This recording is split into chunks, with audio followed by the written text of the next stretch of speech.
Hello, everybody, and welcome to another installment of Pod Stallions, the official podcast of PodStallions.com. I am Brian, and to my left is Jason. Hello, everyone.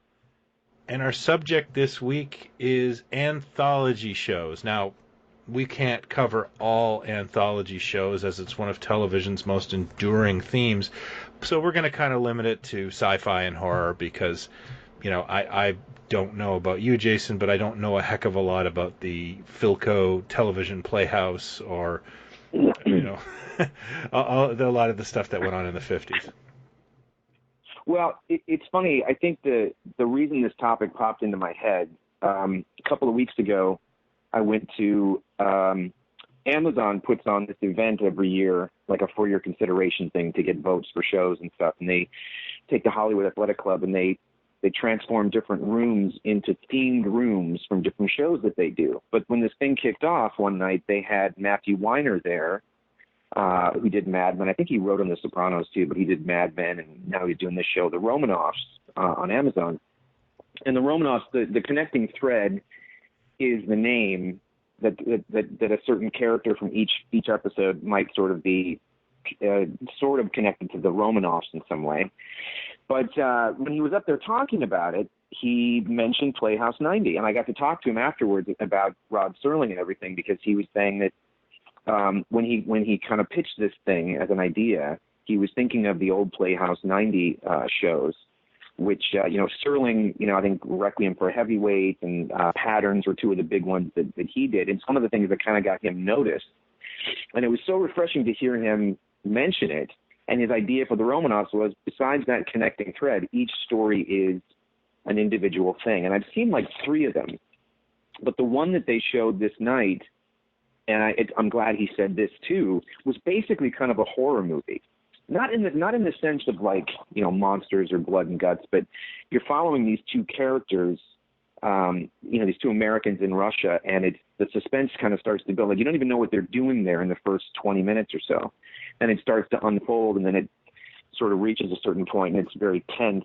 And it just was a testament to how, depending on the anthology show, that there's a reason I think there's a bit of a renaissance right now with why they're so popular, because you can kind of go anywhere with them.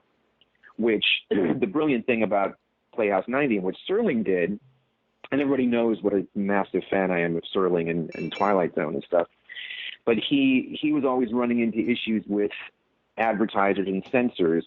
You can't do this, you can't say that. He's got 2 characters having a cigarette, one lights a match, and then the network comes in and says, "Oh, well, you have to put a lighter in his hand because we've got a lighter company as a sponsor," or whatever. So the whole gist of the Twilight Zone, I'm sure everybody knows this, but the gist of the Twilight Zone was he was going to be able to get political commentary and satire and sort of warning signs into these stories under the guise of science fiction and fantasy. I think that's some of the best science fiction and fantasy. Completely. Yeah. Completely. That was the brilliance of what, and there's even an interview with him and Mike Wallace before it launches, and Mike Wallace says, "You've had issues with, the networks before, like, so this won't be controversial or political in any way." And Serling's like, no, not at all. This is purely science fiction and fantasy, and that's just an escapism. But as we know, especially in, when you look back, I've been marathoning some of the originals because of the relaunch. Yeah, that's what sort of spurred this episode on, was not to just have a straight Twilight Zone, discussion, but to have a conversation about the genre itself. Yes, but you're right. And this is the wonderful age for the Twilight Zone to return, I think.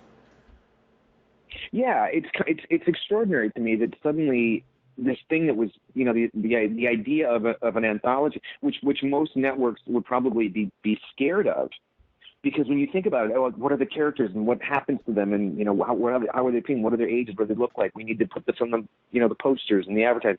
Well, with anthology shows, there is no continuing cast, but somehow they've found a new audience because of things like Black Mirror, I think, too. and people are starting to find the value in.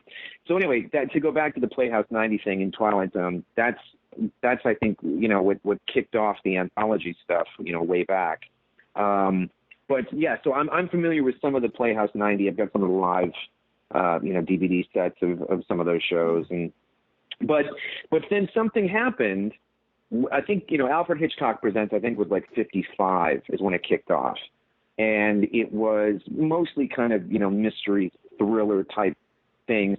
But once you get to the very early 60s is when the genre stuff starts to happen, I think. Yeah, I'm sure I'm wrong, and there's more stuff that I don't know about. Well, no, you're kind of right. Like there was there was some attempts at it, like Tales of Tomorrow and One Step Beyond, which are shows that I can barely remember.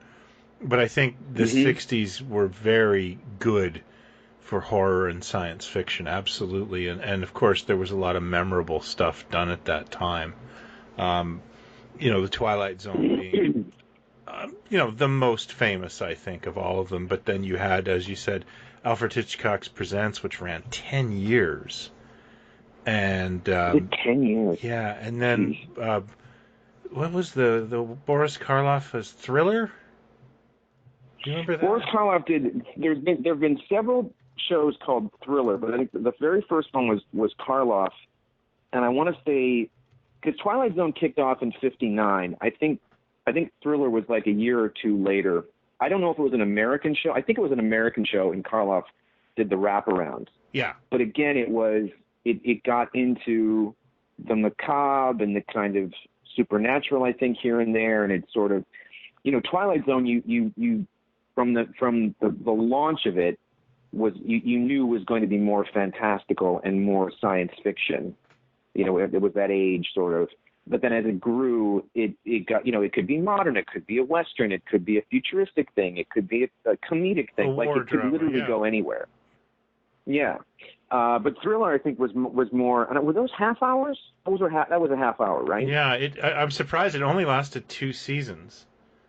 And okay. I guess I thought it lasted longer because of that Gold Key comic that never stopped coming out. I don't know if I ever put that together. That was the show. That was the comic. It actually ran until '79, which like Karloff was dead, and that show hadn't aired for 17 years. But that was my only connection to. You still there? A lot of them stick to the 22, 25-minute format, but there's quite a few now that are really playing with the length of time that the show. Like the Twilight Zone ones have been different lengths, and the Black Mirror ones have been, different lengths at times. And Twilight Zone was a half hour, and so Outer Limits came along, a year or two after Twilight Zone. Outer Limits was an hour-long show. Yeah. Which was the half-hour thing with kind of the O. Henry ending that Twilight Zone became so famous for, the turn, Yeah. There wasn't quite as much in Outer Limits because it was the hour-long format. And Twilight Zone, I think, suffered a bit in that 4th season where they were hours, like half hours, the perfect length for such things. But did you, when you were growing up, because I've talked to, our buddy Ned Hastings, who listens to the show, a good friend. He says that he didn't remember. He's not that familiar with Twilight Zone. Oh. That it didn't run as much where he was, but like Alfred Hitchcock Presents and Outer Limits ran more. What's the story where you grew up? Oh, Twilight Zone was king. Yeah, it aired on Channel 29 and Channel 79, and we watched. I think I seem to remember it most from the 6th grade, and it ran every day, and we were hooked. My dad was a fan, so we watched it together a lot, and yeah, I can honestly remember being freaked out by episodes and scared by episodes. Outer Limits was tough to find, actually. Okay, that was, yes. I don't remember. That was an oddity if you found it. It was on at 1 in the morning on the Up All Night with Chuck security guard show that I would talk about all the time. Oh, that's where I used to watch it, and it was that was tough. I mean, I was like 11 trying to watch a show at 1 in the morning. It wasn't. I didn't catch them all. And it scared the crap out of me at that hour. And you had a job to get to the next morning. You were working in an office. Right, at the mill, yeah. You had production meetings every morning. Rendering plant, yeah. No, I don't remember much. And Alfred Hitchcock, I mean, Twilight Zone was constant. I think it was like every night, or maybe a couple nights a week. But and again, with that thing where everybody, I watched it with my dad and my brothers. We all knew different episodes, and you'd know it from when it started, and it was just this constant sort of thing. Outer Limits was just sort of stumble across it on a weekend, sort of, and it never got. I don't think it ever had the. People have treated it. I mean, it's a great show. There's great stuff in there, but it never. Part of this is like when I first called you about it was not to go on about this show, but there is a reason that the Twilight Zone is the gold standard. There really is. It is extraordinary. The further away you get from it, the more you watch it, and the more you see in other shows just how consistent that show was and how sharp the script and the acting and the music cues and just everything. And there's a lot of stuff that tried to get to that vibe, including many remakes, that never quite got there. And I feel like Outer Limits kind of wanted to be that, but it never. There's some really good. Well, you know about that Outer Limits episode? Oh, shit, I'm not going to get this right. There's an Outer Limits episode that's famous that Alan Moore riffed on for Watchmen, for the comic of Watchmen. Yes, so, that is one of the Architects of Fear. Architects of Fear, yes. And it is creepy and weird. And, I think I've seen it half a dozen times, and I'm still like, what the hell is going on with this? One thing I want to point out about Outer Limits that it did have over Twilight Zone is it had much more of a better design element. The Twilight Zone, the aliens and monsters and such were often really just an afterthought to the story, and probably low budget. I'd agree with that. But Outer Limits, they did set out to really create some memorable and quite fantastic character designs in the aliens. I mean, they're incredibly iconic, and kids our age would. You pick up these books in the library or famous monsters, and they were littered with Outer Limits photos. I mean, they were just amazing. Oh, yeah. Like the Ebonites and the Architects of Fear creature and things like that, and of course the Xanthi Misfits. The iconic and memorable and kind of awesome, but that's exactly what it sort of I think is remembered for the most. Yes. Is the creature of the week kind of thing, or the monster of the week, whatever you want to call it. Well, I think it degraded into that too. Like the first season had some real winners, man. The Man Who's Never Born, Demon with a Glass Hand, Architects of Fear. These were, really good stories with, snap endings and interesting stuff. But as the second season rolled around, it started to. Yeah, I'm still there. We're having some little bumps in the road. The second season. The Outer Limit. Yeah, this is the control voice. The control voice. The second season. Demon with a Glass Hand. Was that Robert Culp in that one? Demon with a Glass Hand. Actually, Robert Culp was both in Architects of Fear and Demon with a Glass Hand, I believe. Oh. And Demon with a Glass Hand is an Ellison story, and it's excellent. It's really excellent. That's the one. No, that might not be the one. Well, there is a famous episode. Maybe it is Demon with a Glass Hand. No, shit. Ellison did another one that basically when the Terminator came out, and this is why I always, when Soldier. People argue about James Cameron. Yeah. Soldier, yes. I think that was Ellison, and it basically it most definitely was. The story of Terminator, where the person comes back, goes back in time to stop the birth of and of course, being Ellison, he went, ape shit when he saw it, and every subsequent print had to have thank you, with acknowledgement to the works of Harlan Ellison after the original theatrical print, like the video print and everything else.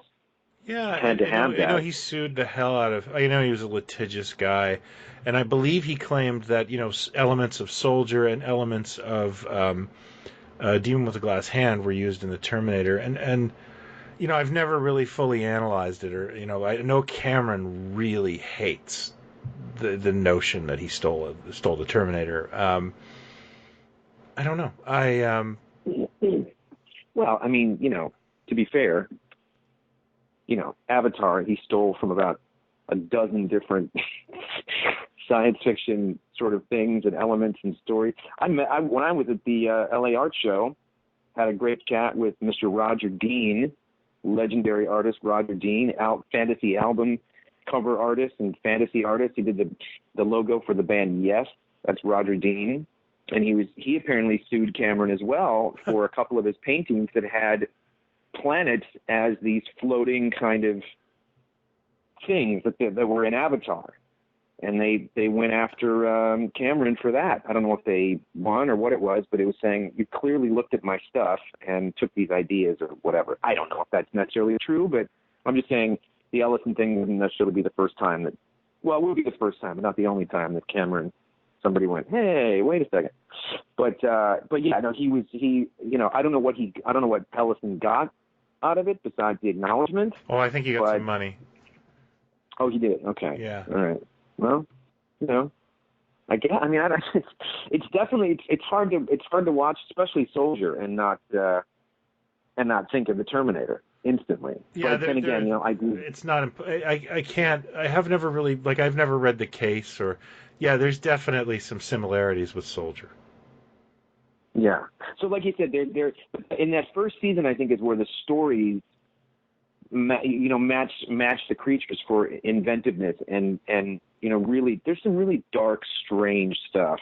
I think Outer Limits actually went far stranger and kind of more brutal than Twilight Zone did at times. Yeah. Twilight Zone, they were more allegorical and they weren't quite as. But I think sometimes Outer Limits just came right out and said it, and was much more graphic about it, which I love it for too. Yeah, that lasted three seasons? 2 seasons, and then its remake, which actually I thought was fantastic in the '90s, lasted 7 seasons. Oh, the remake! That launched. I remember that launched with a. In fact, some of these might be on Amazon Prime or the '90s because they one of them was a Nimoy was in one of them. Yes. Were about the robot that kills iRobot, yeah. iRobot kills his master or whatever, and then Nimoy defends him, and it was directed by Adam Nimoy, his son, I guess, if I remember this correctly. Yeah. And I think I might have read that in Starlog, but I could be wrong. Yeah, and the Desilu, you probably did. I remember that. It was in one of those Starlog, those yearbooks they used to do. Yeah. Yeah. Yeah, a lot of the stuff, too, ended up on Star Trek, because these are both Desilu productions. And Outer Limits also got a whole bunch of merchandise, like board games and comic books and things like that, puzzles, because of these iconic monsters they made. I think they might have had bubblegum cards, maybe? Yes, Am I wrong? they did. Yeah, they did. Because Twilight Zone got nothing. I mean, Twilight Zone, I think there was a board game and there was a comic book. That lasted forever. Right. And I think that was really it until Sideshow did a couple of 12-inch figures, and then we came along to do all the stuff that we did. There really wasn't anything happening. You guys really ran it through the end zone there. Well, thank you. But that, again, was my initial notion was going to be monsters. It was going to be the gremlin, and it was going to be the Canonite, and it was going to, I really didn't know because nothing had been done. I wasn't sure if human characters were going to fly. And then as soon as we started making stuff, you had all these people saying, when are you going to make Shatner? And you better make Burgess Meredith, and I hope you do this. And then it was clear that there was an audience beyond just the monsters, because Twilight Zone wasn't just known for the monsters and the creatures and stuff. No. Whereas Outer Limits, you could do a whole toy line of the amazing creatures. What was reused for Star Trek? Which ones? What stuff was reused there was, as I recall, there was a couple of monsters reused. Like one of them, Captain Pike fights in the pilot, the Cage, and that's a monster that was used on an Outer Limits episode, and I can't name it, but a few of the people that actually worked on the show, like both worked on Outer Limits, went over to Star Trek. And the one name that I remember is Wah Chang, who sculpted Mr. Spock's ears. and did other things like that. He's a very talented sculptor. But there was a couple. I think the Horta is also a monster from an Outer Limits episode. I did not know that. I don't think I ever knew that. Yeah. And wow! I've got the Outer Limits somewhere. I've got to rewatch some of this. But yes, I think I only saw the first season of the Outer Limits remake, and then we'll get to the Twilight Zone remake because that's another thing that kind of kicked this off. Yeah. Well, that's part of what kicked it off. But there was also a British show. I thought there was a British show called Chiller in the early 60s that they then brought back in 95. They brought it back. I think they only did one season of it in 95. And I found it not too long ago, and you can there's a few faces that pop up in it that you kind of recognize that ended up doing much, much bigger things. But there's a great British show from the early 70s called Thriller. Oh, yeah. Which I think lasted like 3 series and a lot of episodes, but it was done by, I want to say, Brian Clemens did it. Who was it? Brian Clemens? Yeah, I think it was. You remember that show? What was that show called? In the mid '70s in the UK, it was called Monsters. Yeah, not in the UK, Monsters. No, Beasts. Beasts. Yeah, that's Beasts. It. Yeah, Beasts. yeah. And that's a weird show. And I think that's a weird frickin' show. That is a really weird show. And that's Nigel Neal. Nigel Neal. Okay, so Quatermass, Nigel Neal. Yeah. I think this Thriller thing was, I want to say Brian Clemens maybe did it, or wrote quite a bit of, or created it or something. I don't remember exactly, but it's a good show. It's you watch it, and it's just all you see is beige. Everybody's in beige kind of clothing, flares, cigarettes, and scotch. Yeah. Like in every episode, somebody, hello, darling. Oh, hello, darling. How was it? Oh, hello, darling. He goes right over to the cabinet, gets out a thing, makes a thing of scotch. Da, da, da, da, da. Like, that's my memory of most of those episodes. And those, I think, are on Amazon Prime too. Oh, really? They're running that series. Yeah, but it's dark. It's not quite as supernatural, but there's some really weird, dark Hitchcockian stuff in there. But it's funny because talking to Alex, as we do these marathon phone calls, because he doesn't use the damn texting or anything, we were talking about stuff, and he mentioned a show that if I would have completely forgotten, it would never popped into my head ever. Do you remember a show called The Dark Room? Yeah, James Coburn. I was going to bring it up. Yeah. James Coburn. Scared the crap out of me. The entire series is on YouTube. Oh, no way. Like somebody put up I think there's only like 7 or 8 episodes. That's all they got to make. But I remember watching that when it aired, and it creeped me out. Yeah, I was going to bring that up. Creeped me out.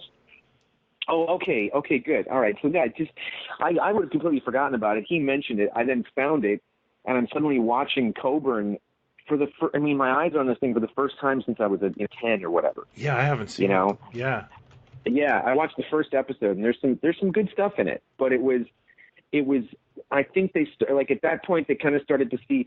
So you also had back to Twilight Zone, Serling, and all this stuff that sort of everybody sort of uses that as I still say as the gold standard. So if someone was to pitch a show, an anthology thing, what would it be like? Is it more like Twilight Zone? Is it more like this or whatever? And Serling, also because the Twilight Zone did so well in syndication, they approached him about doing the Night Gallery, which he thought initially he was going to have much more involvement in and much more, creative kind of role in.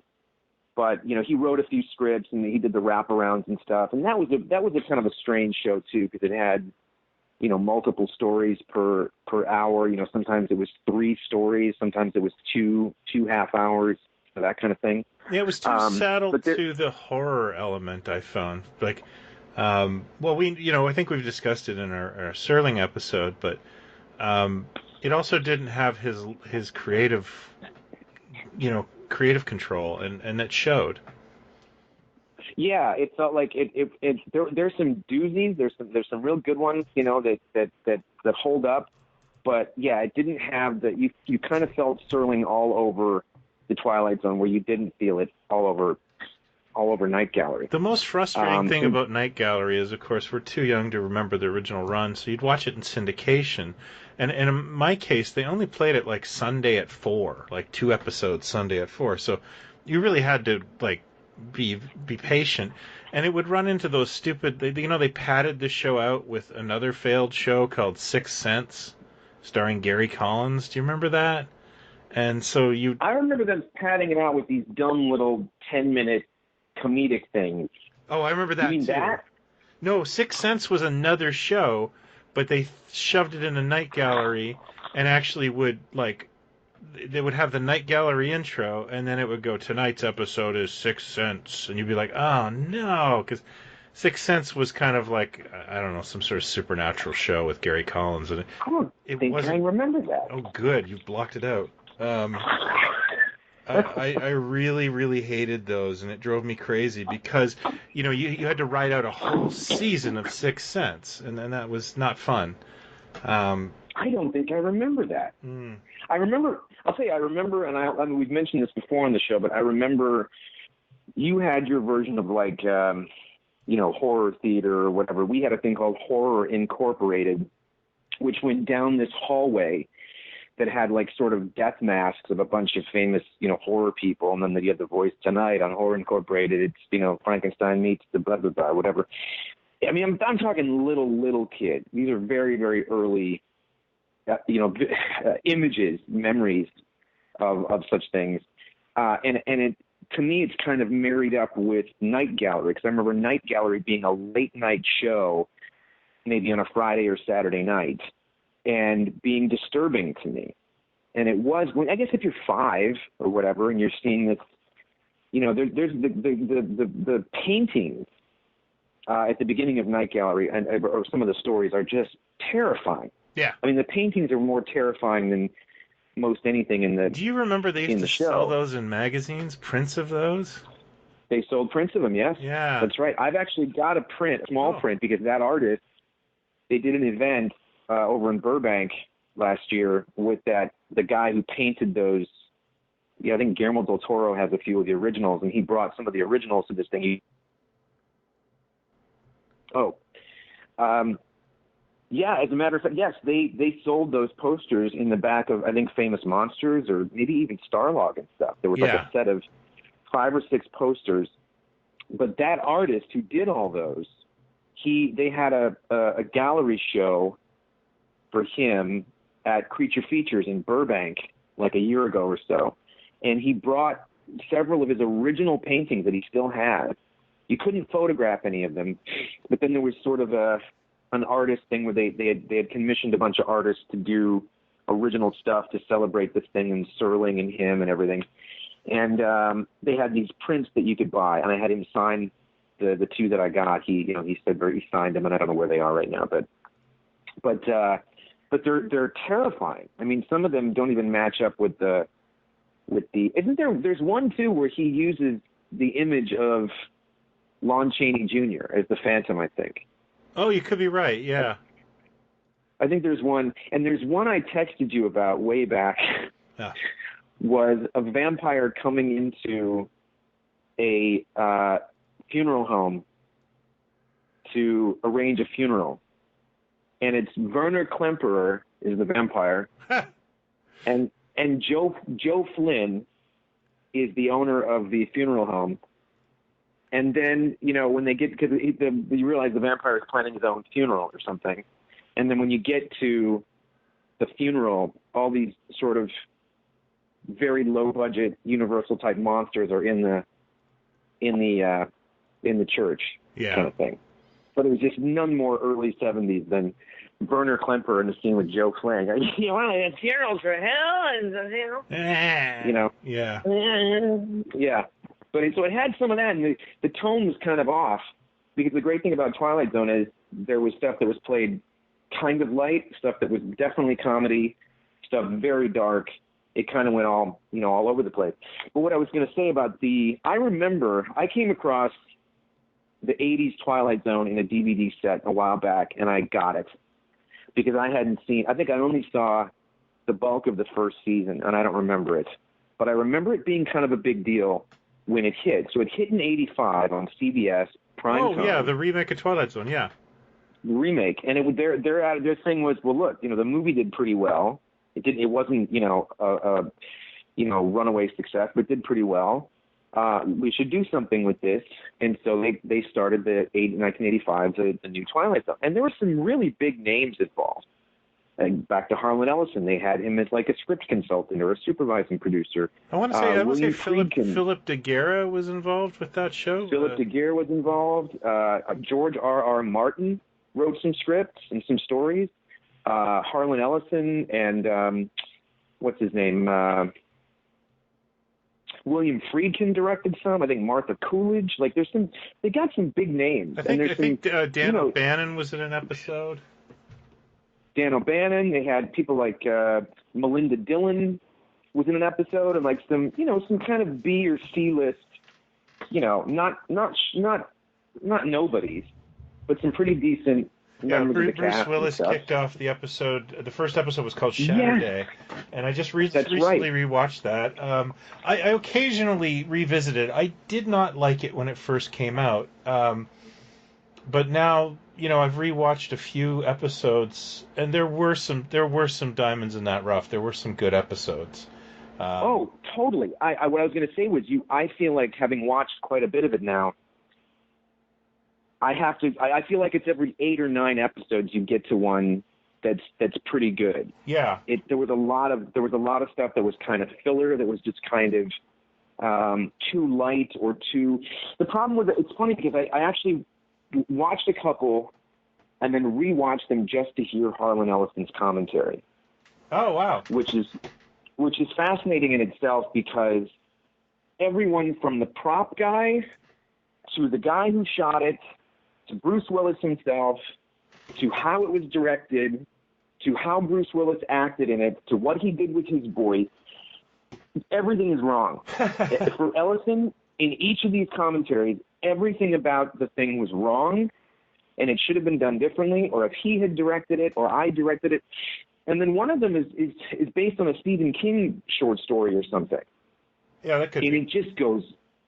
And it's like Barrett Oliver, the kid from Neverending Story, is the lead, and it's got to do with having to go feed grandma, and she's a monster or something. And it just, the whole thing is the monologue in this kid's head, and it's total Ellison. Well, he's looking at it and commenting on it like he just made Jaws, like this is the greatest thing I've ever done. There's one of them in the commentary where he says, "And this upcoming scene, of all the things I've ever done, if this upcoming scene ends up being the thing I'm most remembered for, I would be okay with it."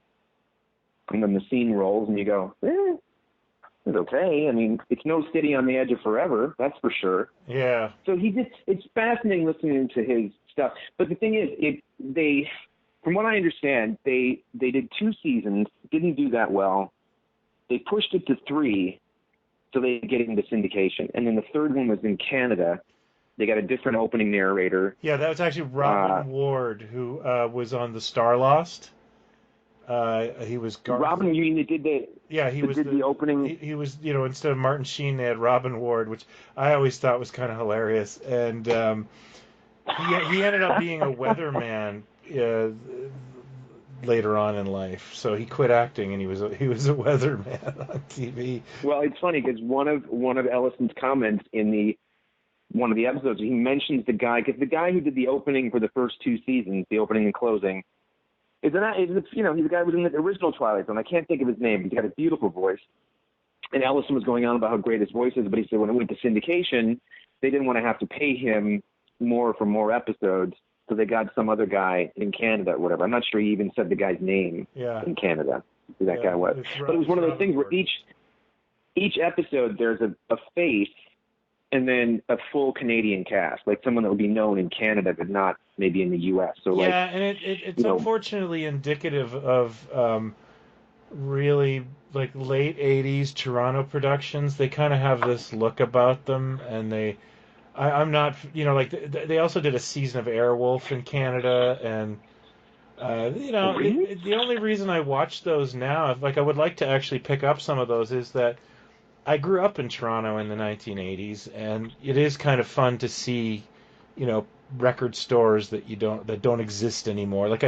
Somebody was talking to me about the Friday the 13th series, and it's like I really got to pick that one up and watch it because it was all just filmed downtown Toronto in the late 80s, and it's a time capsule.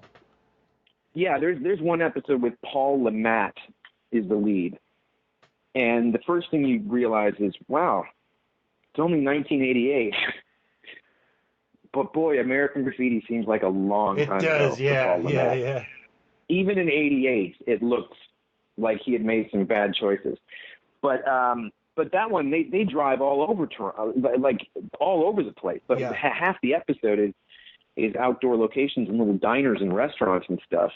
But it's got this overall kind of feel. I feel like some of the gems you're talking about in the early stuff, it sort of fell into this poignant kind of thing rather than the chill up your spine kind of thing. A lot of them went the sort of, oh, why am I attracted to this woman? Well, it turns out you've got the heart of her dead husband. It was transferred into you. A lot of it ended up being that kind of stuff. And it kind of missed the point, I think, of Twilight Zone. Or some of it kind of hit you over the head, which, much as I love Jordan Peele, and I don't want to go into too much of that because lots of people probably haven't seen it yet, Jordan Peele, I'll see anything he does. Yeah. I will. He's got me, and I love that he's a monster guy and a sci-fi guy. Going after Twilight Zone is that's a tough mark, you know, like you've got a lot to go up against. And I'm 4 episodes in, and it wasn't until the 4th episode that I thought, now they're getting the feel for what this show is. The rest of it is kind of... What's the 4th episode? I've only seen 1 episode. The 4th one is with Greg Kinnear as a sheriff. Okay, that's the only episode I've seen.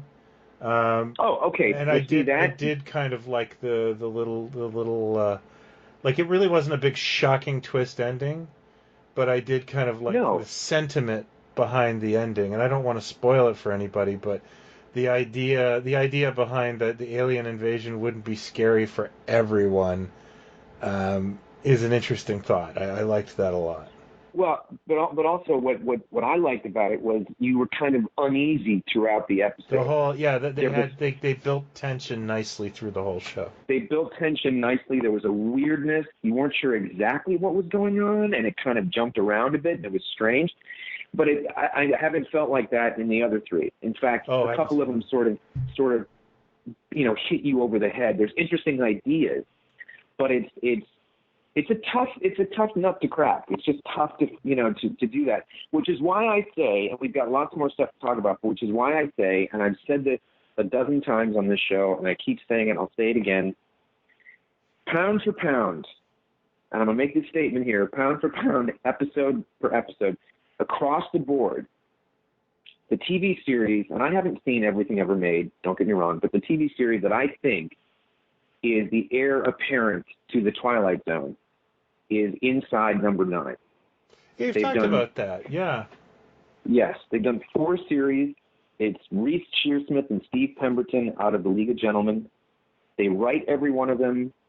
They star in every one of them as different characters. Wonderful casts in each of these. I mean, great British actors.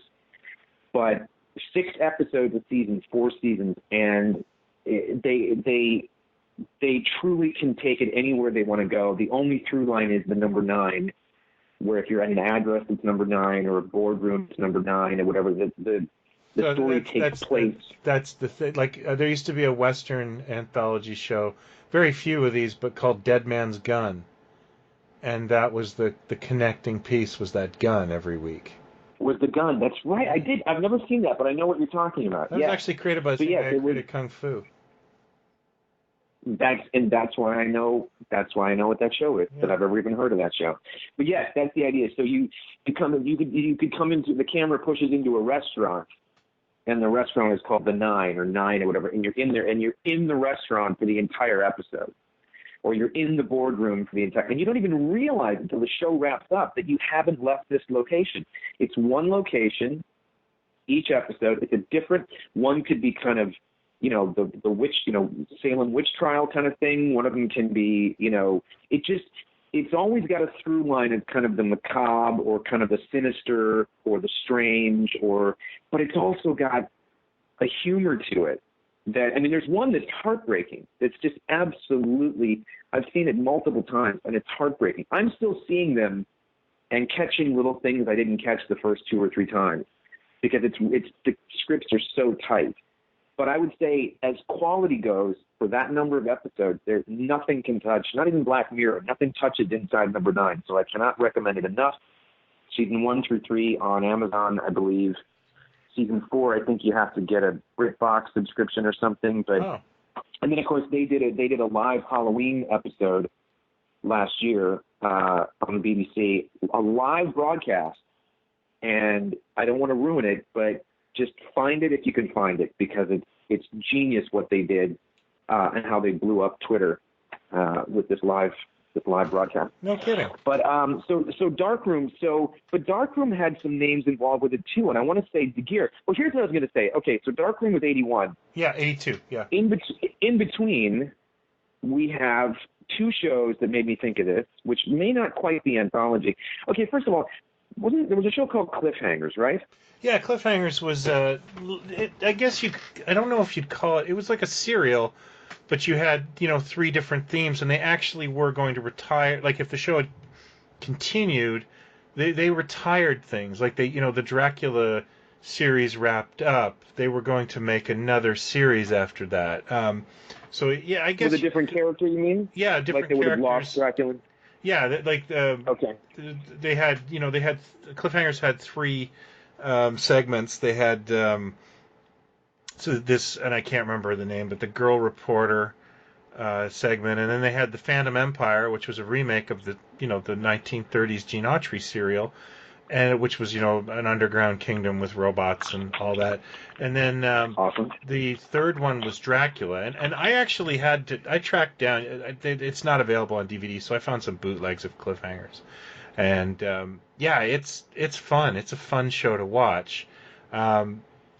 It's one of those things that I don't know if you'd call it an anthology series, but it's one of those things you see as a kid and it gets canceled real quick and you become obsessed with it. Well, that's what I was thinking. I thought we talked about it once. I'm sure we have. And you had said they were going to flip they were going to change the characters or change the stories. Yeah, they were going to add a new series. For the next season or something. Yeah. Okay. Well, the other one that springs to mind that I think is an anthology show pretty much is Fantasy Island. Oh, absolutely. One of your favorite things of all time. And something I'm actually kind of obsessing about right now because they're playing it on a local channel, and I'm like, my whole family's into this. My daughter was, I fell asleep last night, and my daughter was texting me like, Paul Williams is in this one, and it's like, wow, you're watching fantasy. Like, when my dad went to bed, I would watch like, R-rated stuff. Is something near and dear to your heart that I think is an anthology show, pretty much, is Fantasy Island. Oh, absolutely. Which you're very into. Yeah, I'm obsessed with right now because it's playing on a local station. And not only am I into it, but my wife and kids are into it, too. My daughter was watching it after I went to bed late last night, and I found that kind of funny because, when my dad went to bed, I just wanted to watch, risque material on television. And hopefully see the nudity. But my daughter actually just went through my DVR and found a Fantasy Island with Paul Williams on it, who she likes, and watched that. And what did she text? She texted you? What did she text you? Paul Williams is really short. Did you know that? I'm like, oh, fascinating bit of information. You must have been beaming. I was amused. You must have been beaming with pride that you saw that text, though. I was very amused. That was a nice thing to wake up to. That's pretty freaking cool. Yeah. And, it vacillates from comedy to, drama to, horror and adventure. And, you know what you're getting by who's in the cast, and I love it because it's just such it was a concept, it was 10 years old when it came out, I guess, and I just thought it was a great concept for a kid, and it would have elements of horror. There's a Frankenstein episode. There's a hilariously ridiculous Dracula episode with Robert Reed playing Dracula, Oh, hello. Full perm and Hello. mustache. And yeah, Oh man. it's such a time trip, and it's wonderful to see all these faces in it too. There's a lot of like my daughter says it's like the washed up actors. But I said, well, She no, says actually, that? it's washed up actors and people who had hit shows on ABC at the time.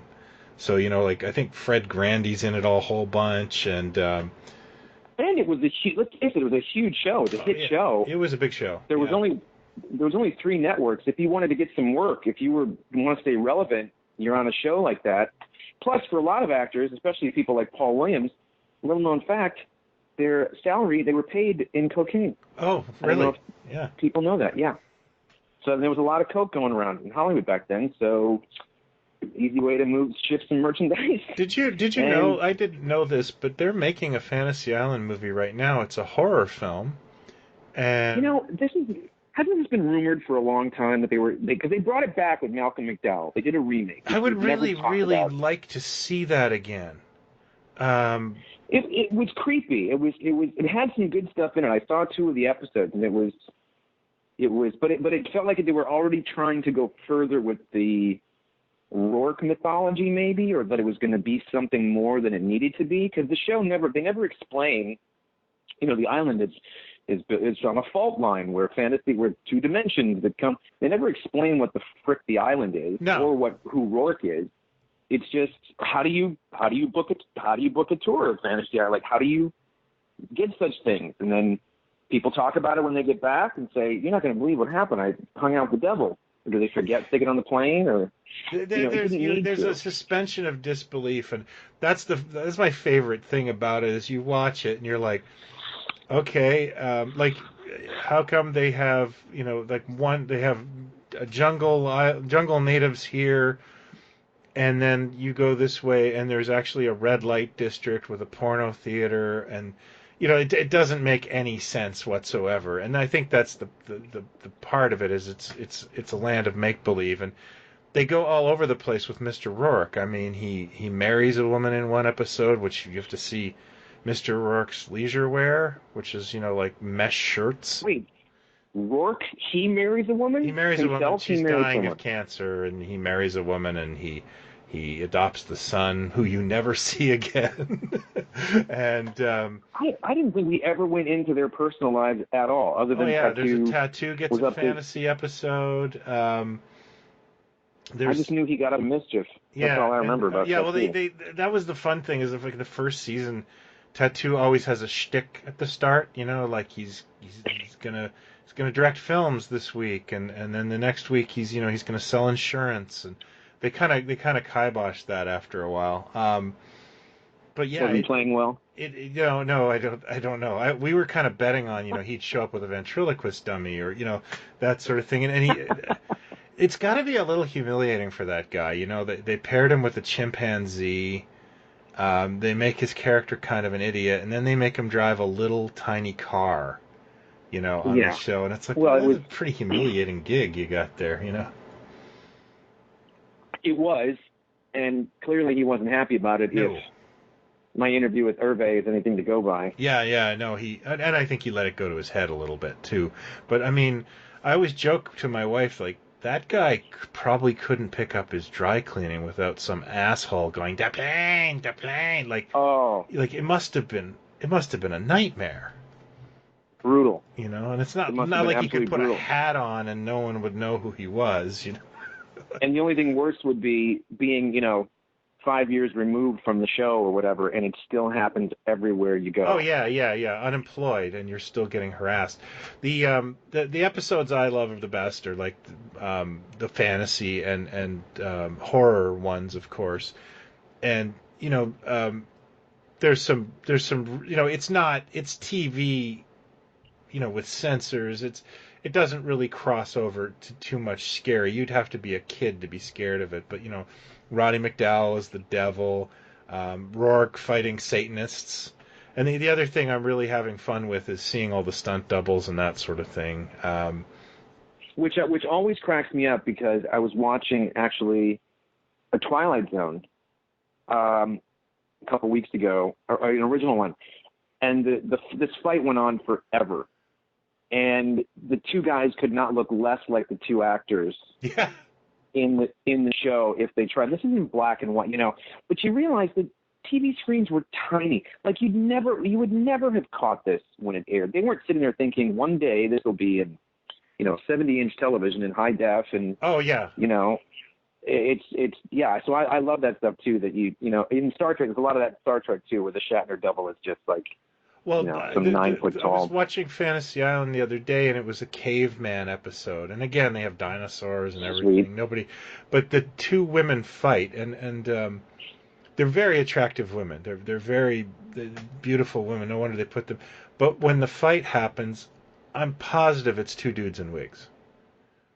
And you're just killing yourself laughing, and you're like, but it's just like, when I watch Kung Fu, you can see all the bald cap lines now, or TV, like you said, was never meant to be this big and beautiful and detailed. So you're gonna see all the stuff that they could bury at one time that no one would see, I've been getting into, I bought the box set of Barney Miller.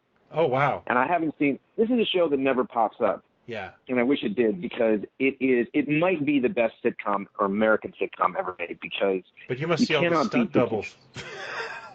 Well, what I was going to say was the mics. Yeah. Coming into the shot. The boom mics. Yeah.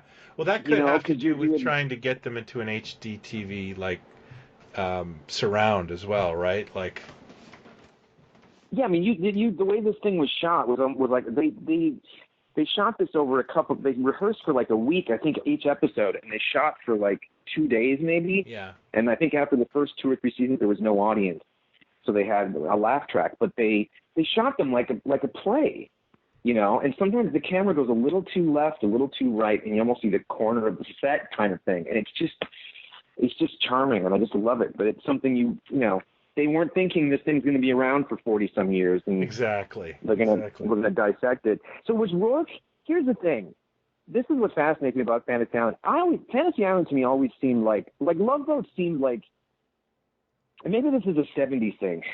But what year was Fantasy Island? Was it 80? It crossed over. I think it started with TV movies in the I would say the late 70s, like 78 or 77.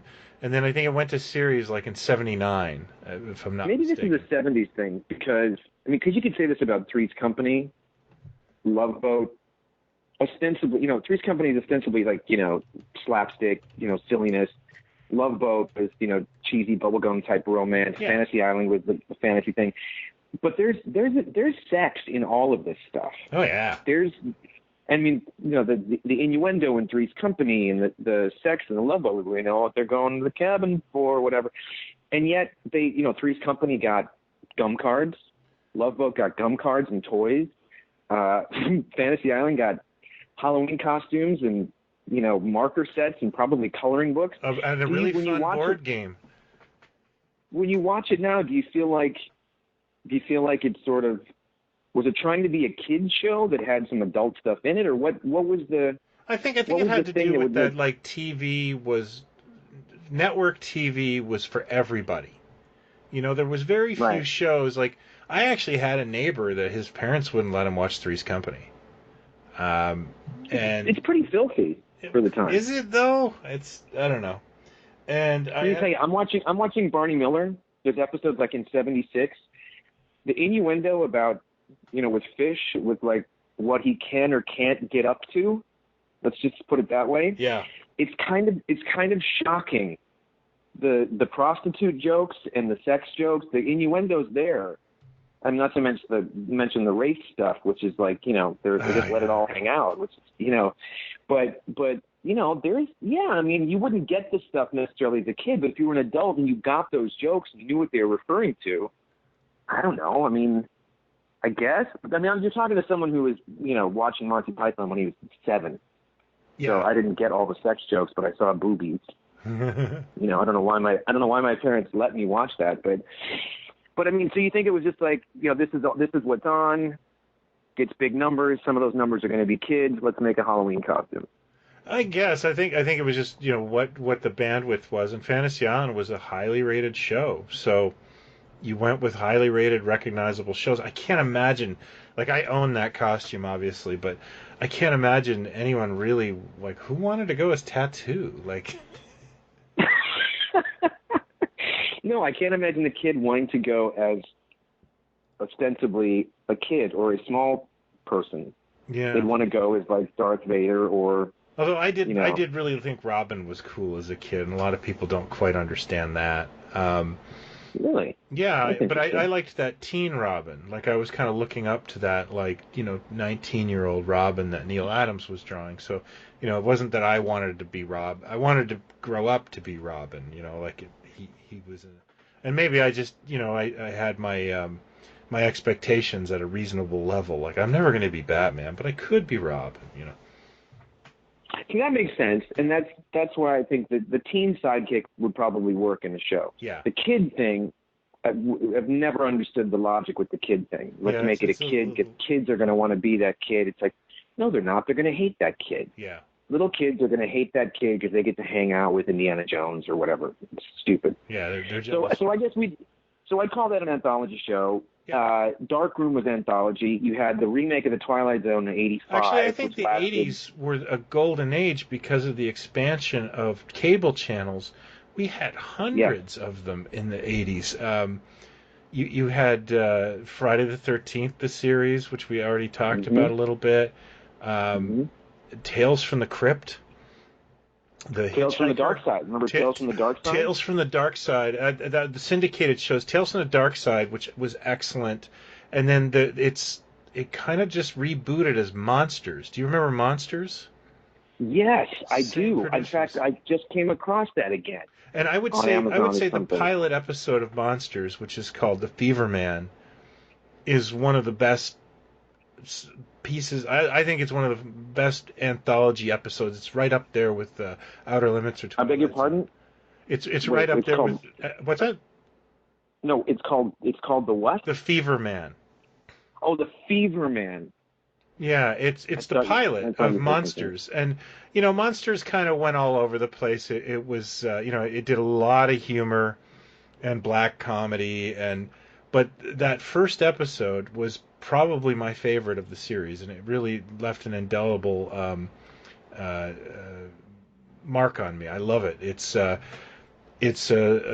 David McCallum, and it's about Oh, it's a I just watched it. yeah, that's an excellent episode of it. Like Cause I found it a few months back on Prime, and I just watched that because David McCallum. That's right. I Yeah. knew that sounded familiar. yeah. But it seemed like I tried to dip into a couple others, and it seemed like they were kind of more goofy than Yeah, it got like than Jerry Stiller scary. and Ann Mira play werewolves in an episode, and it did Classic. kind of go. You didn't know what you were going to get with that show. Okay, but that was so. Monsters was Tales from the Dark Side. Yeah, it's the same. It's the same series basically. Like I forget exactly why they did this. I guess it was the same producer. Um, I don't understand. It was Tales from the Dark Side, and then they ended that, and they came up with Monsters. So And was that a Canadian thing too? no, not at all. Funny. Okay, but Tales from the Dark Side, I remember being. What year was Tales from the Dark Side? Tales from the Dark Side, I think, was like 83, 84, and it ran until 88, and then Monsters came out. I remember Tales from the Dark Side being pretty creepy. It Am I had a wrong? great starting, and I guess originally, I just was looking at the Wikipedia of it. It was supposed to be called Creepshow, but there was some legal entanglement, so they just called it Oh. Tales from the Dark Side. Which was sort of like based on they kept the comic kind of thing out, but there was some Stephen King, there was some Harlan Ellison, there was some Clive Barker, Robert Bloch, there was some uh, very established horror authors in this show being adapted. Okay. Now I gotta look back into this Monsters thing because that was. Do you remember the I Tales from the remember Dark that. Side movie too?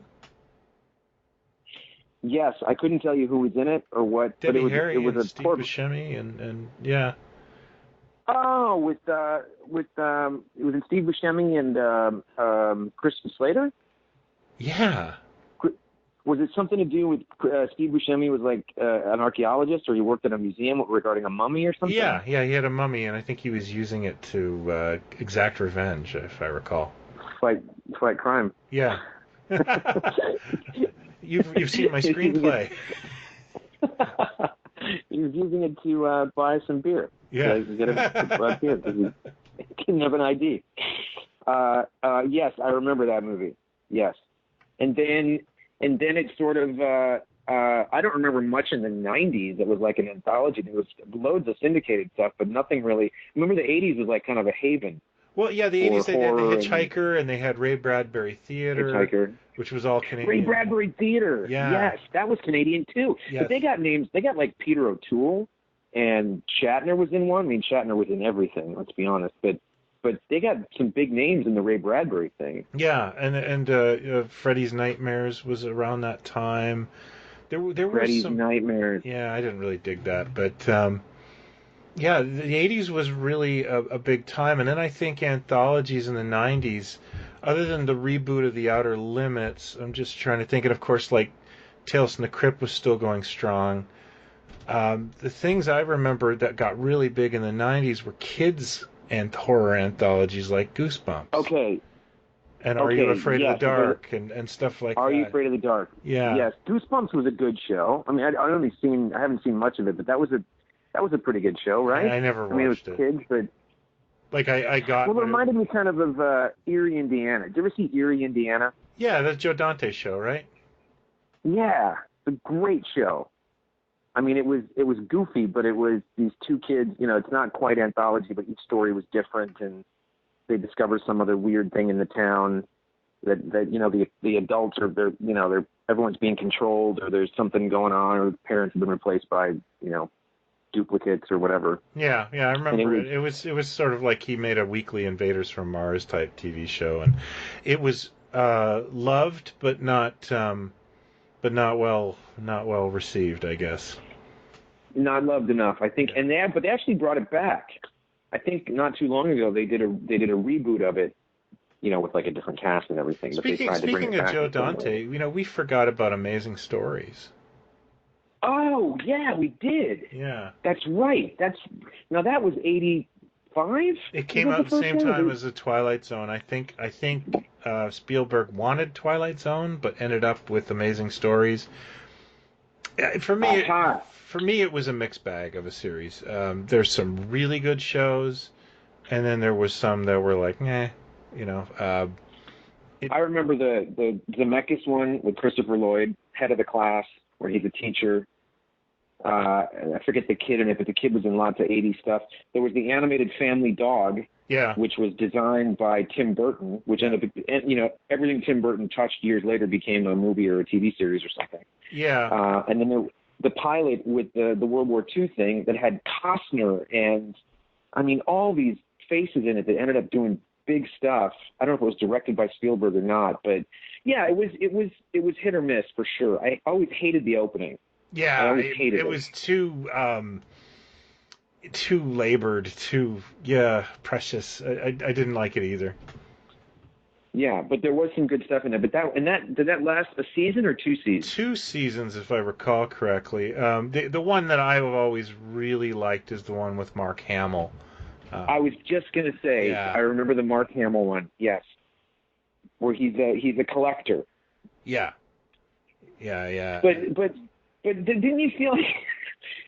But didn't you feel like at the end of it, it was like, he was alone in the gas station with this stuff, and everyone's like, "Oh, what is all this stuff?" But he was 90 by the time anybody paid attention to it. Yeah, he's like an old guy, and he's gonna be rich. But yeah, it was. Yeah, I didn't say it was amazing. I just said it was the one I liked. Kind of depressing. Yeah. It's kind of depressing when you. And I thought, what are they trying to tell us at the end of this thing? Where the guy's like, well, he's like walking, he can barely walk, and he's all decrepit, and like, hey, I want to buy all this. Here's $10 million, and you'll be dead next week. Yeah. never quite understood why that was such a uplifting ending.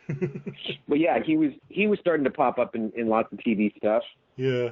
But there was another show, and I can't think of it now, because you said Amazing Stories. I think there was another like late night thing that I thought Hamill was in an episode of, or there was I don't know. The Dark was interesting watching that, because that was like my life flash. I can't wait to check that one, because I remember being terrified of that show. Just the starting scared me, and James Coburn's face. But yeah, that's... Well, Coburn's also like super cool in the opening too, where it's like he's not, tonight we're going to tell you something that's going to blow your mind. He's doing shit in the dark room. Yeah. And he's like, you see that picture? That's so-and-so, Brian Heiler. Let me tell you about that guy. That guy, oh yeah, he's a good man. He just he couldn't stop being Coburn. Yeah, he's just oozing out of that show. Yeah. He couldn't get, all Rod Serling or like whoever to just be like in a suit, which is also interesting because it leads back to, and I'm curious what you think of this, because you've seen one of the episodes. When you know someone primarily for comedy, Jordan Peele does the wraparound and the narration for the new Twilight Zone. And it's really hard for me. I feel like he's smirking the whole time. It just feels like you're not taking him seriously? Yeah. There's something about the delivery that's just not quite, I don't know. I'm not sure if it was the greatest idea to have him do the wraparounds, because it seems kind of, he's got, I don't know if you haven't seen Us.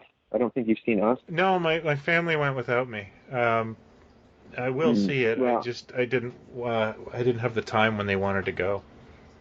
Well, I'm not going to give anything away, and I don't want to say how I felt about it, but there's a character in it played by what do you call Eric? Not Tim Heidecker. Oh, he's getting around. I just saw him on AP Bio this week too. Yeah, he's getting around, but it's it's really hard to, when he starts talking, to not just think he's doing a goofy character. It's hard to take it seriously. Yeah, there's certain people, like I could never probably watch a dramatic role by Tracy Morgan. I could never do it, because I just find Tracy Morgan, he could just stand there and I find him funny. So, Well, then you're going to get a big kick out of episode 1 of the new Twilight Zone. Is that the one with, is the comedian one? Yeah. Yeah, I Morgan do not like that lead actor. I don't like him either. I don't get it, man. Yeah, I do not. I remember saying to myself when that was announced, I was like, well, I guess I'll watch the second one, because he's just, he's unappealing. That's all I can say. That guy drives me crazy. And he's the same tone and delivery every line he delivers, and that was my big hang up with the first one, kind of. But I do feel like this is sort of a crazy time for anthology stuff.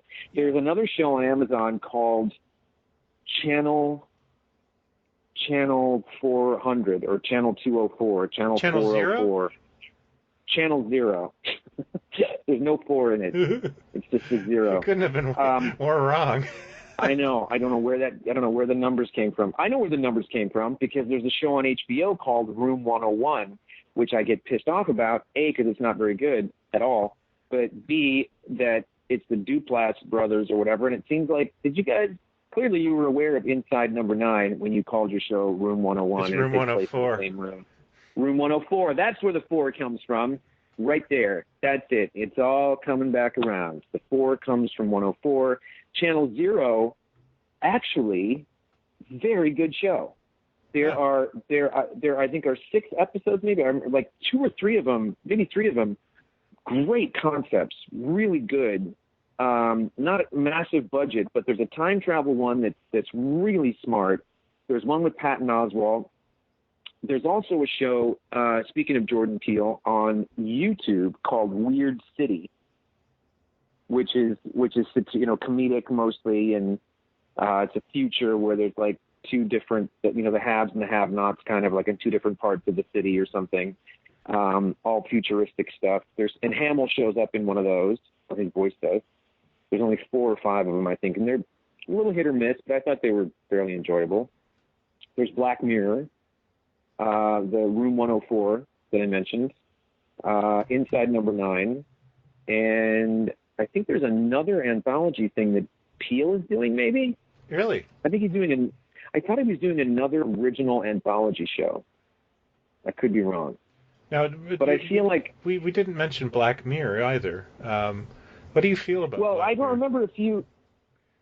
here's the thing. I love Charlie Brooker because I've been reading his stuff for a long time. He used to do he had a website that was like there were joke TV listings, like each like ouch my balls or whatever silly shows that became things, whatever. And this was like 15 years ago, and basically they were trying to sort of say this is where television is going.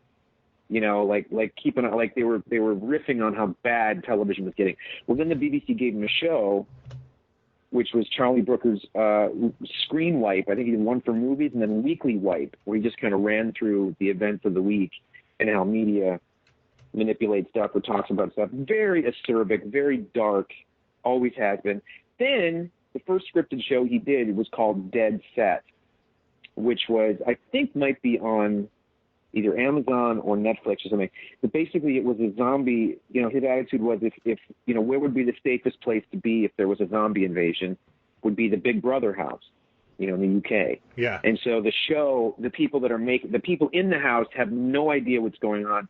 And then some of the crew of the show start to discover it. And it's really, really dark, very funny at times.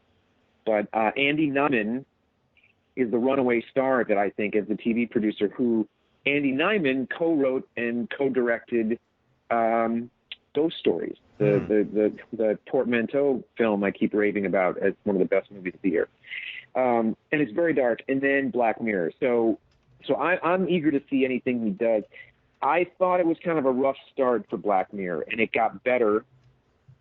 And I still think it's a little hit or miss, but I think the bulk of it I really liked. It's very dark and it's pretty bleak, and some really good commentary. I like it, but I don't ever feel like watching it. Like when I watch it, I go, "Oh, that was really good," but I don't ever feel like. Hang on one second, I got something popping up. I don't ever feel like a downer on Sunday afternoon when I'm, drinking a beer. But every time I put it on, I'm glad I did. If that makes sense at all. Yeah, it's kind of it's not necessarily a pleasant show. There have been pleasant episodes, and that's why it's to me it's behind Inside Number 9 episode for episode, the quality of it. But it is interesting that that one mainly says it's going to be some kind of future that's taking technology from now and showing you where it's going. But it could be something horrific. It could be something beautiful. It could be, whatever. And when he sort of does the sentiment thing, it tends to work. Did you watch the one he did, the movie one, Bandersnatch? Did you watch that one? My daughter did. I didn't. No. Did she do the thing? Yeah, she did the whole thing. She go through? Yeah. And she kind of. What was her take? She liked it, but I think it ended really early for her. I can't remember. So she was going to. Well, that's the beauty of it. I give him just like the Inside Number 9 guys. When you find the Halloween episode they did, the live episode from October, and what Brooker did, they're basically saying, look, nothing is fresh, like nothing lasts. You really have to, if you want to use the medium in some way, everything gets spoiled instantly, whatever. So Brooker, this thing came out of nowhere. I didn't know anything about it. Started watching it, and it wasn't until I was watching it when it gave you the option of what to do. And I just grabbed the remote and went, oh, boom, boom, okay. And then I saw it happen. I went, like, they're really doing this. He's really doing this. Well, when you finish it, well, I did on a lonely Friday evening when I should have been out hugging someone. I was at home, and I thought, yeah, I'm gonna watch it again. So I watched it again and made the opposite choice of everything I did the first go round. And there's about 6 or 7 different endings to this thing.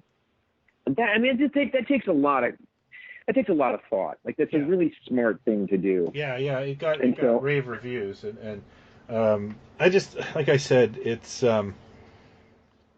just one of those things, but Yeah, where I yeah, don't it is. feel like watching it. What about what about a lot of these shows we're talking about mixed horror and is there like a straight horror anthology that you think of that stands out to you over the years, or is there like a Canadian thing that you can think of, or anything that was a full on There was a couple. horror There's a kind of thing? couple of things I remember as a kid, like Road Doll's Tales from the Unexpected, which is a British show that aired here. Do you remember that? Yes. I Yeah. forgot about that. That is actually on Amazon as well. Wow. And it's Amazon Prime or whatever. And it's got the theme. The opening theme is by Ron Grainer, I believe. Oh no shit. Oh wow, I Your love Ron old buddy. Grainer. Yeah. Your buddy Ron Grainer. Yeah. That is. It's been a long time since I watched that. There's good stuff in there. Very dark. Yeah. Very. Well, there's some stuff that's just macabre. It's even if you don't see it, what's implied is pretty. It's pretty rough. But my God, the few I watched, Brian Blessed, Joan Collins, Gielgud might have been in one. I don't know. There's just a lot of. That's like early '80s, right? Was that what it was? 81, 82? Something? Yeah, I want to say it's. Well, I think it ran Maybe about late 6 or 70s? 7 years actually. Okay. Yeah. Yes, I forgot about Tales of the Unexpected. Shit, that's a great one. That's great. What else? Anything else you can comes to mind? Short-lived. Short-lived, like Nightmare Cafe. Do you remember that? Like the networks never quite gave up. It's Robert Englund, and it's a diner, and there's horror stories in that diner. Yes. That lasted like an hour. So that was Perversions Robert of Englund's Science Nightmare Cafe. Yeah, Robert Englund was the cook, I think. And Perversions of Science. Do you remember that? After the Was that a spin-off of Misfits of Science? No, no. There is no spin-off of Misfits of Science, sadly. That is, we got to do a whole show on that. That is, what is the? It was a spin-off of Tales from the Crypt, because Tales from the Crypt was going to go into movies, and of course they were all terrible. Well, actually, maybe the first one was okay, but oh god, that second one. And then is the second one the one with Debbie Harry? Is Debbie Harry in the second one? No, the second one has Dennis Miller. Oh right. Oh god, it's bad. I saw it in the friggin' theater. What the hell was I thinking? Oh, that was a slow week. Slow. Yeah, I think weekend. I lived in an apartment at that time. I was bored. Yeah. No air conditioning. I'm going to the movies. Yeah, it's nice and cool in there. Air conditioning. It was Perversions of Science was basically instead of taking from the old comics from Tales from the Crypt, they took from like Weird Science and those kind of comics from EC, and of course there was a heavy sexualization to them, if I recall. Yeah. Like I think instead of a crypt keeper, it was a sexy, well, depending on your mileage there, sexual looking robot. Hey, listen, you know how my imagination works. I get a lot of mileage out of a sexy robot these days. I didn't really care for the show, but I watched it. So I don't think I've ever heard of that. Yeah. I don't think I've ever. Oh, that's another one. Shit, you just made me think of it. There's another show, a new CG animated show on Netflix that is executive produced by David Fincher. And I'm going to get the title wrong because I've gotten most of the titles wrong so far in this episode. It's called Sex and Death and Robots, or Love and Death and Robots, or something. And they're different length episodes. Really dark, violent stuff, futuristic stuff with robots and creatures and stuff. And just kind of dropped, I don't know, like a month ago or so. And I think I watched like 4 of them, and it was kind of, one of them was kind of goofy about robots in the future not knowing what their place is, and then the first one is about like a circle of death, like Robot Wars, but like to the death with these creatures and stuff, and it was kind of really bleak. But essentially it's an anthology. Like no two are the same with the same characters. There was something else that someone just started too, and I can't think of it. But what do you think the appeal is of the anthology show? What do you think about it is? I mean, most people want something that they can remember, something that's easy to remember with the same characters, and what is it about a show that, each episode you don't know what you're going to get, kind of? Well, I think there's a creative freedom to it. And that probably has a lot to do with why it attracts creators to it. You could, it's just, I think it's a format that will never die for us. I think that the idea of getting something refreshed every week, a new story every week, with no continuity, is something people enjoy. I think things do get weighed down in their continuity. I think Doctor Who's been weighed down in its continuity many times. I think Star Trek has. So, I think it's one of those things that we will never quite. We need these things. We just need stories. I think you're right. I think the continuity thing, I think it's a palate cleanser. Yeah. When you get to a certain season of a show and you're going, even with like Game of Thrones, which is back now, and I think it's a fine show. I'm not religious about it, but it's, I got to do a refresher on who's doing what and what's the thing. And yeah, me too. So if you come along with a show that's just like, here's the story, it's a Civil War ghost story, or it's a outer space horror haunting, or whatever. And like I've always said about, I think the two greatest shows, two of the greatest concepts in the history of television are the Twilight Zone and Doctor Who. Yeah. Because Doctor Who, we could go into that and dissect the minutia of it has an anthology quality to it. Because it does, and it can go anywhere. They both can go anywhere. You're not really, when you say time and space, you can take the story anywhere you want, and you can have allegories about whatever, but you're not bogged down. And Twilight Zone is, he did stuff all over the spectrum. Those stories, not just Sterling, but the people that wrote, for him, were all over the place. And so you've got that kind of freedom. And there's something about them that, it's interesting that most of none of these are anthology shows that are like, like the anthology version of, 8 is enough. Oh, they're going to do an anthology version, a show time. It makes you feel good at the end of. All of these have a macabre, weird, sci-fi creature, monster, horror kind of thing to them. That all stuff, Hitchcock on, it's all, there's not a lot of stuff that's, I've picked up a DVD of Armchair Theater, the British show Armchair Theater. Each episode is a different sort of play. Okay. But it's not quite. It's not quite anthology. But there's no through line of like, this is like maybe Love American Style would be an anthology show that's not right, because there was no through line to that except for sideburns and late 60s, early 70s, dating. You know what I wanted to mention too, and it's not quite horror or sci-fi, but there was a show on when I was a kid, and I think it came from the early 70s, and it was definitely Canadian made, but it was called Storytime Theater.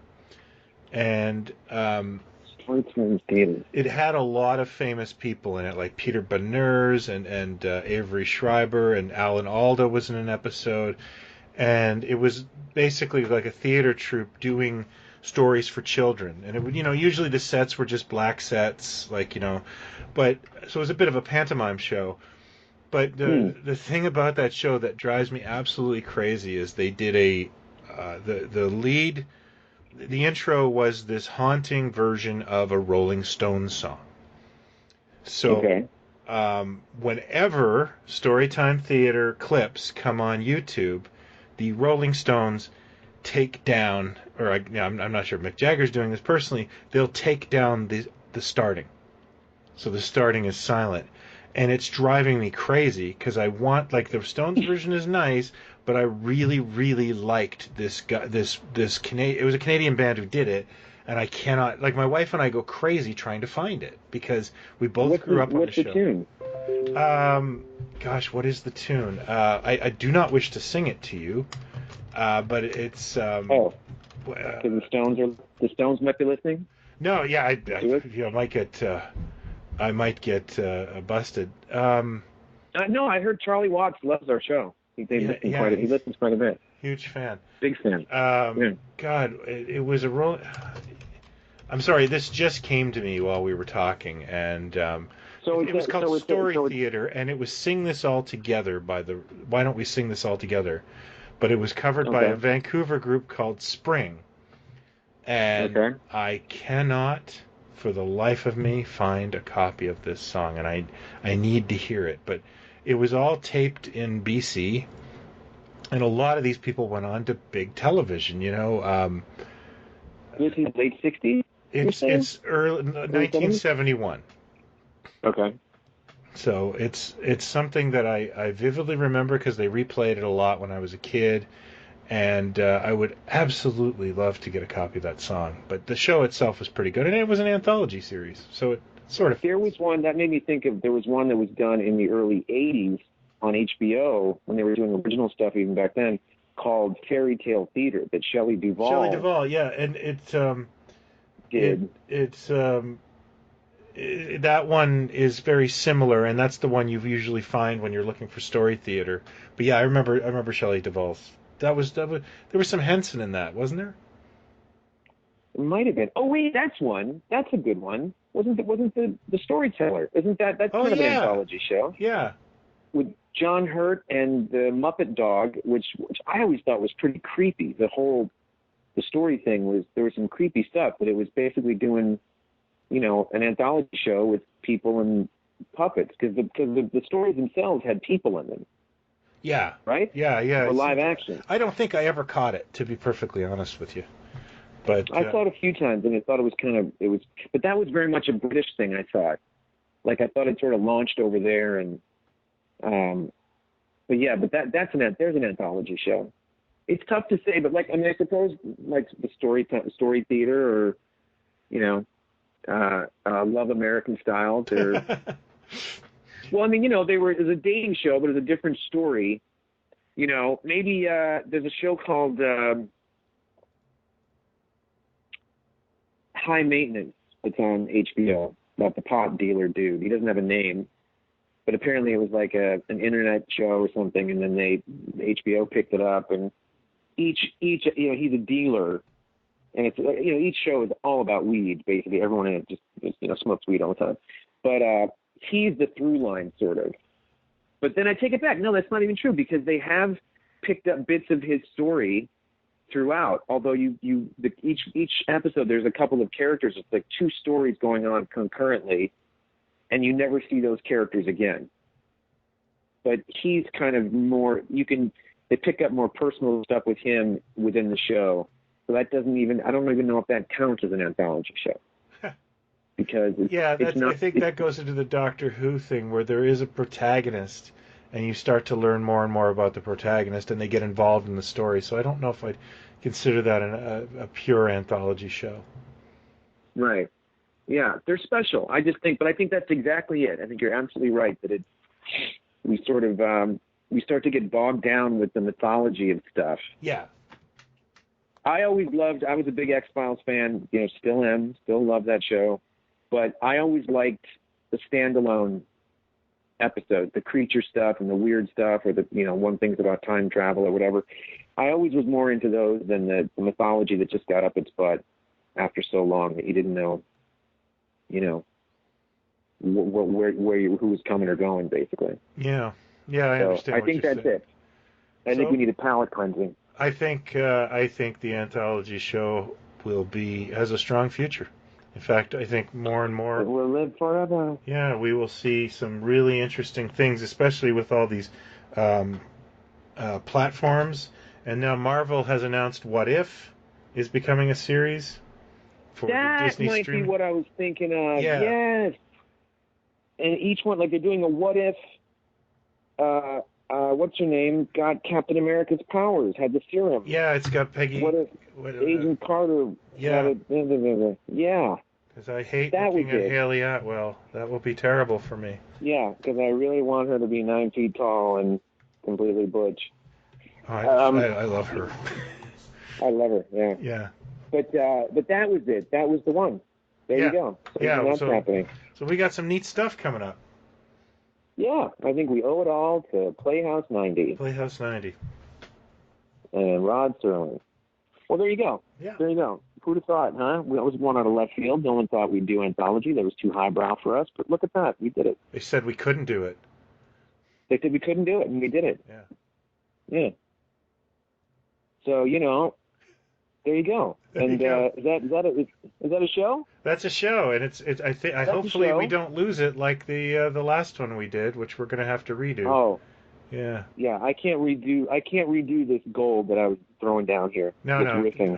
I think we got this. I think it is record. No way I can get that back. Yeah. That was like the Magna Carta. So everybody run to YouTube to watch Darkroom, and yes? We'll discuss it in the Pod Stallions Facebook group. Twilight Zone, the original Twilight Zone, I think is up on Netflix right now, and or CBS streaming. Yeah. I'm curious to know what people think of the new Twilight Zone. Yeah, it's on TV here, eh? The new Twilight Zone is? Yeah.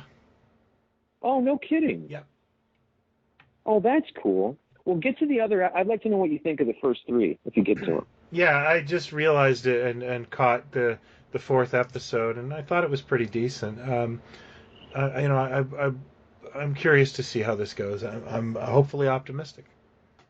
Let me just say this. This will be the best summing up of the review, whatever, without getting into detail about the other Twilight Zone episodes. You go back and look at these original episodes, and even the weakest of them, there's some brilliant stuff in it, and brilliant conceptually. I mean, really far out stuff. Not just the allegory about, I think these people, it might be Martians, and everyone starts fighting, and look, man, it's inhumanity to man, the Roddy McDowell one with the zoo and all that. Yeah. There's just some really, really far out concepts, like a coin, a nickel, that the guy tosses a nickel for the newspaper guy, and it stays on its side somehow. And without knowing it, he can read people's minds throughout the day. Never an explanation for it, but then when the coin falls on its side, he no longer has the power or whatever. Like, just some far-out stuff. So when you hear Jordan Peele is executive producing a relaunch of The Twilight Zone, I feel like this is going to go into really interesting, dark, creepy. There's an unsettling thing in a lot of Inside Number 9. There is kind of an unsettling feeling as you're watching it, because there's one in particular I can think of in season 3 that is still hard to watch. Absolutely brilliant, having to do with crossword puzzles. But where it eventually goes is really hard to watch. I haven't gotten a sense of any of that in these new Twilight Zones. I feel like this is on the level so far of the 1985 reboot, other than a few, swear words or F-bombs or whatever. So I'll leave it at that. That's all I'm going to say. It's very, very interesting. Do you remember, just closing on this, do you remember Saturday Night Live in the 80s when Randy Quaid was on it? He did a really funny parody of the Twilight Zone. I think it was called The Limits of the Imagination. Yes. And it was he was like a floating head talking to you, and he'd do things like chew tinfoil, to make everybody. Yes. But I just remember there was one episode where they did 3 stories, and every story ended with the people just being in an alien zoo. Like that was the stinger of every episode.